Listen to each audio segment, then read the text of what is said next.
I have a helper today because I already started this book, but then this guy came in and he was so sad. So I had to start over. So Max is going to help us read the story today. And Max has silly socks on too. Who's on this sock? Who's on this sock? Right. It's Spider-Man. And who's on this sock? Right. Buzz Lightyear. And I have some Shamrock socks on today because it's silly sock day. Okay, so we are going to read the story Big Shark's Lost Tooth, and it is our next book in our book battle, and this is the first book in the Elite Eight. Big Shark's Lost Tooth by Steve Metzger, illustrated by Michelle Barbera. Yeah, somebody ripped that. This is tricky. This setup is not very good today, boys and girls. Okay, can you see it here? Sorry. Chomp was a big lemon shark who loved playing hide and seek with his best friends Ollie the octopus and Minnie the manta ray. Minnie will never find me here, Chomp said as he ducked behind a rock. That's an octopus. Yes. He happily took a bite out of his coral. What's that? That's a manta ray. That's a manta. He happily took a bite out of his coral reef crunch. Look. That's a shark. No. This is not working. Okay, that's better. He felt something hard that wouldn't crunch. I just saw a fish. It was his tooth. It had fallen out. Wow, Chomp said. I found you, Minnie said. You were making too much noise. I don't care, said Chomp. Look at this. It's too bad the Tooth Fairy doesn't visit the ocean, Minnie said. Why not, Chomp asked. I don't know, Minnie replied. She just visits boys and girls who live on land. No fair, said Chomp.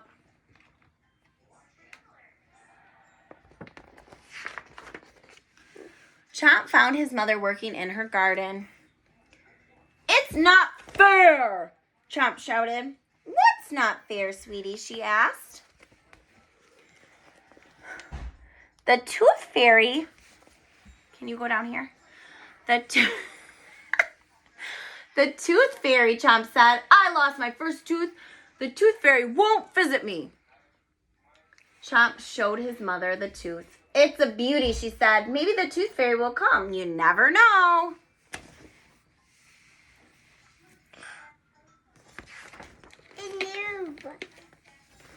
That night, Chomp put the tooth under his seaweed pillow. I really hope she visits me, Chomp said, just like she visits the boys and girls on land.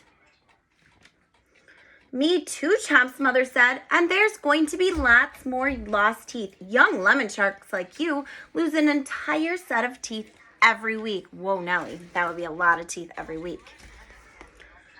Is that really true, Chomp asked. Absolutely, she replied, but as you lose teeth, new ones will quickly replace them.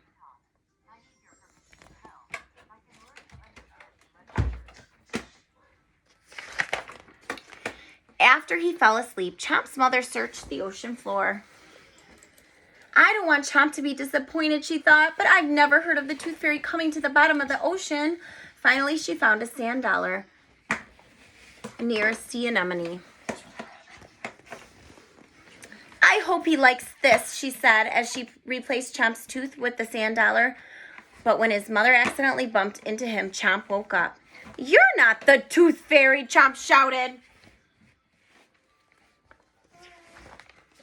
He angrily jumped out of bed and looked for something to bite. He found an old piece of wood and bit into it.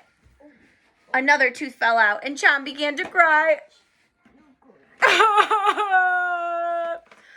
I'm sorry you're so sad, Chomp's mother said. I'm going to do whatever I can to get the Tooth Fairy to come here for this tooth. Chomp fell asleep and dreamed that the Tooth Fairy visited him.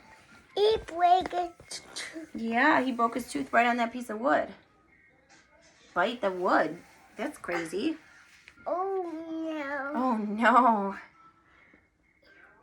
Okay, let's read the next page. Okay. Okay, sit down. The next day, while Chomp was busy playing, his mother secretly wrote a letter to the Tooth Fairy. Dear Tooth Fairy, my son Chomp has lost another tooth. He would be so happy if you would visit him. I know you are very busy. We live at the bottom of the ocean near the Bahamas. Here's a map. Sincerely, Chomp's mother. P.S. Chomp is a lemon shark. And there's a map to their house. Now, how can I get the message to the Tooth Fairy? Chomp's mother wondered. I know, she exclaimed. Gertie the seagull. She knows everyone, and she's always willing to help an old friend. She began to swim away. What's going on, Mom? Chomp asked. I have an errand to run, she replied. I'll be right back. Chomp's mother swam as fast as she could to the ocean surface. The other sea creatures quickly darted out of her way. Where is she? There it is.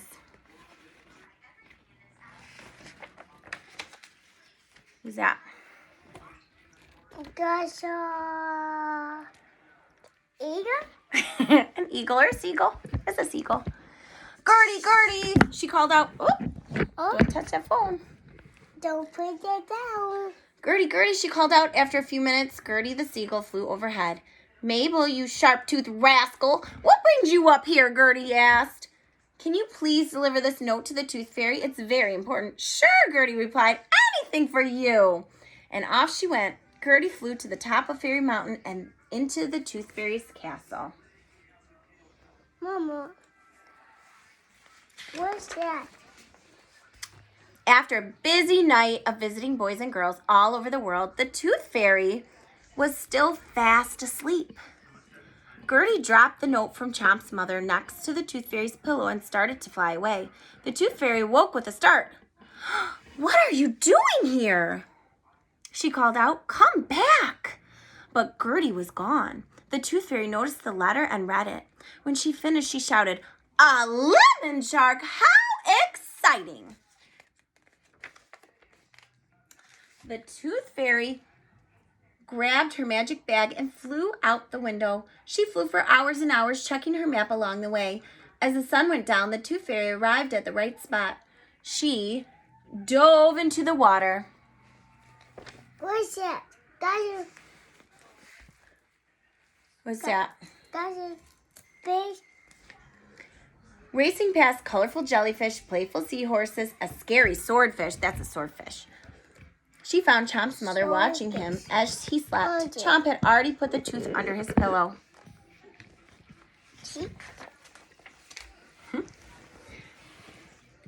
Maybe the Tooth Fairy will come tonight, Chomp's mother said in a soft voice. Then she turned and saw that the Tooth Fairy was standing right next to her.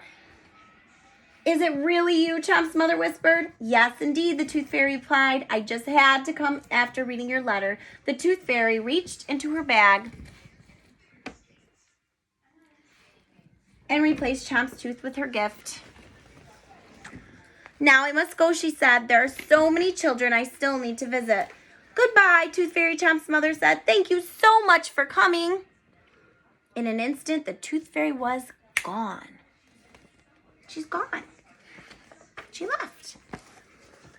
The next morning, Chomp woke up and immediately looked under his pillow. Hi. I want whale. It's a sparkly crystal, he said. It was the most wonderful thing he'd ever seen. Was the Tooth Fairy really here? Asked Chomp. Chomp's mother nodded. Look, she wrote something on the bottom. You're growing up, you're losing teeth. There will be more, it's true. This crystal shows how much you shine. I'm so proud of you. Do you think she'll ever come back? Chomp asked. I don't know, his mother replied. It really doesn't matter, Chomp said with a big smile. She came to the bottom of the ocean just to see me. He looked at his new crystal. Thank you, Tooth Fairy. Oh, hold on.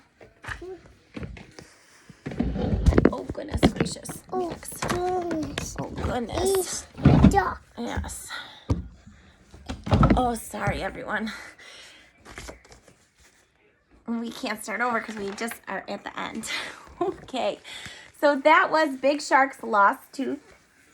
And this is going to be battled against another book that I will put a video up in a few minutes.